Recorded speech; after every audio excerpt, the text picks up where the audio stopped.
पंजाब के अस्पतालों में बिजली सप्लाई की स्थायी व्यवस्था नहीं, बैकअप का भी ठोस बंदोबस्त नहीं।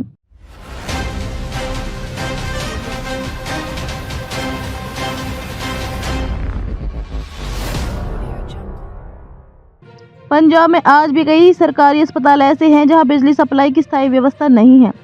बिजली गुल होने पर पावर बैकअप का भी ठोस बंदोबस्त नहीं है।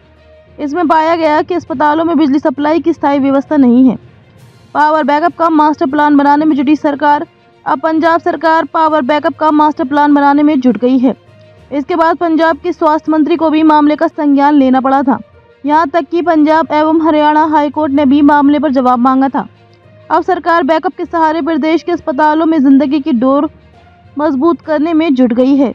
इसके लिए स्वास्थ्य मंत्री डॉक्टर बलबीर सिंह ने प्रदेश के सभी अस्पतालों, मेडिकल कॉलेज और हेल्थ सेंटरों पर पावर और फायर सेफ्टी का ऑडिट कराने के लिए कहा है, ताकि ये पता लगाया जा सके कि प्रदेश के किन अस्पतालों में पावर बैकअप के क्या बंदोबस्त और खामियां हैं, उन पर काम किया जा सके। अमृतसर का हाल, अमृतसर सिविल अस्पताल और गुरु नानक देव अस्पताल में बिजली के बैकअप की अगर बात करें तो गुरु नानक देव अस्पताल की पुरानी बिल्डिंग में 380 केवी इमरजेंसी में, 200 केवी बेबी नानकी वार्ड में 400 केवी, डायग्नोस्टिक सेंटर में 500 केवी का जनरेटर है। Medical superintendent doctor Karamjit Singh ने कहा कि अभी भी 500 केवी का जनरेटर स्टैंड बाय रखा है, ताकि कोई इमरजेंसी हो तो उसे इस्तेमाल में लाया जा सके। Civil surgeon doctor Kirandeep Kaur ने कहा कि अस्पताल में 220 केवी का जनरेटर लगा है। कभी बिजली जाती भी है तो जनरेटर से 7-8 घंटे काम चल सकता है। पटियाला के सरकारी राजेंद्र अस्पताल में 3 हॉटलाइन की व्यवस्था है। पिछले साल जुलाई में मुख्यमंत्री भगवंत मान के आदेश अनुसार राजेंद्र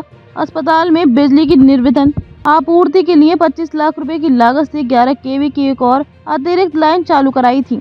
इसके अलावा शक्ति बिहार से 11 केवी फीडर, तीसरा सोर्स अस्पताल के खर्च पर चलाने और पसियाना फीडर से आने वाली लाइन पर एक हफ्ते के अंदर RMU रिंग मैन यूनिट लगाने के लिए भी PWD के बिजली विंग को आदेश दिए गए हैं। बिजली व्यवस्था सहित अस्पताल के सभी प्रबंधों की लगातार समीक्षा की जा रही है और ऐसी व्यवस्था की जा रही है कि UPS का आधे घंटे का बैकअप रहे, जनरेटर 1 से 2 मिनट में चालू हो जाए और 10 मिनट में लाइन बदल देनी चाहिए, ताकि भविष्य में निर्विघ्न बिजली आपूर्ति में कोई दिक्कत न हो।